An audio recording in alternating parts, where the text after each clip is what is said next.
ഒരു വിവരവും കേരളത്തിലെ പോലീസിനോ ആഭ്യന്തര വകുപ്പിനോ അറിയില്ല.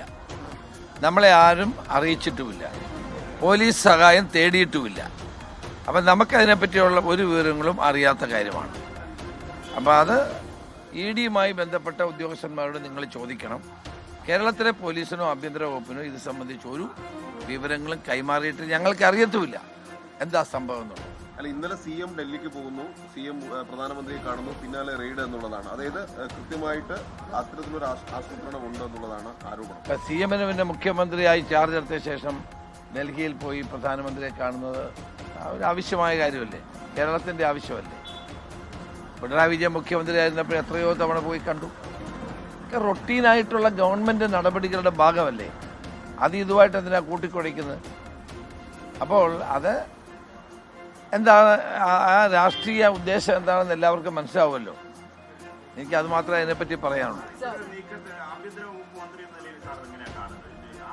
അല്ല, ഞങ്ങൾക്ക് അതിനെപ്പറ്റി ഒരു അറിവുമില്ല, ഞങ്ങളെ അറിയിച്ചിട്ടുമില്ല. കേരള പോലീസിൻ്റെ സഹായം തേടിയിട്ടില്ല. അവർ കേന്ദ്ര സേനകളുടെ സഹായമാണ് തേടിയിട്ടുള്ളത്. ഞാൻ DGP ആയിട്ട് സംസാരിച്ചു, ഹോം സെക്രട്ടറിയായിട്ട് സംസാരിച്ചു.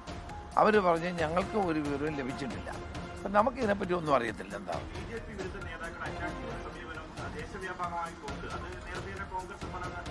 അല്ല, ഇവിടെ ഇപ്പം ഇത് ഒരു സ്ഥിരം പല്ലവിയാണ്. കോൺഗ്രസും BJP-യും ചേർന്ന് ആ സ്ഥിരം പല്ലവിയൊക്കെ ജനങ്ങൾക്ക് അറിയാവുന്നതാണല്ലോ.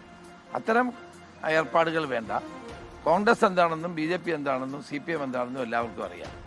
അത് വേണ്ട. അത് ഒരു കടന്ന കൈയാണ്. അത്തരം പ്രചരണങ്ങളൊക്കെ ഒരു കടന്ന കൈയാണ്. കൂട്ടുകെട്ടുണ്ടാക്കിയ ആളുകൾക്ക് ഇപ്പോഴെന്ത് പറ്റിയെന്നാണ് എനിക്ക് ചോദിക്കാനുള്ളത്. എവരാണ് കൂട്ടുകെട്ടുണ്ടാക്കിയിരുന്നത്? എവർക്ക് തമ്മിലായിരുന്നു ഏറ്റവും വലിയ ബന്ധം. CPM-ഉം BJP-യും തമ്മിലായിരുന്നു ഏറ്റവും വലിയ ബന്ധം. ഇപ്പോൾ ആ ബന്ധം എങ്ങനെ പൊളിഞ്ഞു, എന്ത് സംഭവിച്ചു എന്നുള്ളതാണ് ജനങ്ങളോട് പറയുന്നത്.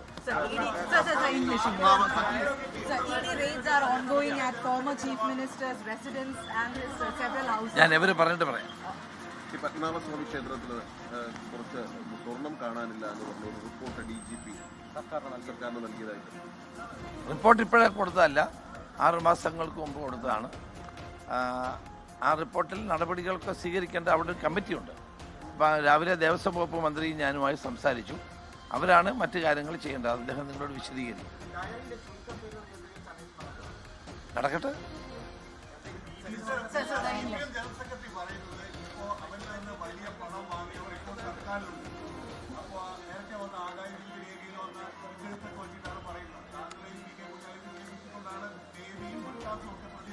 അല്ല, ഞാൻ എൻ്റെ കാര്യം നേരത്തെ വിശദീകരിച്ചിട്ടുള്ളതാണ്. ഞാൻ KPC പ്രസിഡന്റ് ആയിരുന്ന കാലത്തെയാണ് നേരത്തെ പറഞ്ഞിട്ടുള്ളതാണ്.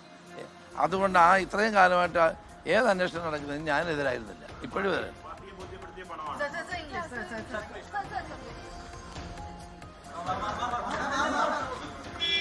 ആഭ്യന്തര രമേശ് ചെന്നിത്തല മാധ്യമങ്ങളോട് സംസാരിക്കുകയായിരുന്നു. അങ്ങനെ ഒരു കാര്യം ഞങ്ങൾക്ക് അറിയില്ല എന്നുള്ളതാണ് രമേശ് ചെന്നിത്തല പറയുന്നത്.